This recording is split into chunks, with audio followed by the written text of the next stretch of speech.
Imani haianzii kwa mtumishi wa Mungu. Imani inaanzia kwako wewe ambaye unayemfuata mtumishi wa Mungu imani.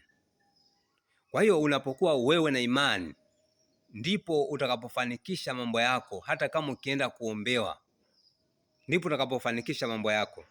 Kwa sababu gani? Wewe umeenda na imani, hujaenda na kitu kingine. Lakini usipokuwa na imani, umeenda kwa mtumishi bila imani, huwezi ukapona. Umeenda kwa mtumishi bila imani yako, huwezi kufanikiwa.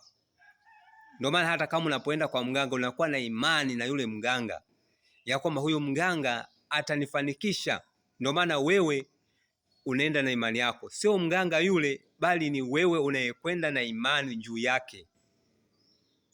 Kwa hiyo nakwambia kwamba imani yako ulionayo, hiyo ndiyo ambayo inaweza kukufanikisha katika maisha yako. Sio mtumishi wa Mungu. Hata kama akikupa mafuta, hata kama akikupa maji, akikupa vitambaa vya upako, akikupa pesa za upako, akikupa sijui nini za upako, hamna kitu chochote. Vitu hivyo bila wewe kuwa na imani navyo, huwezi ukafanikiwa.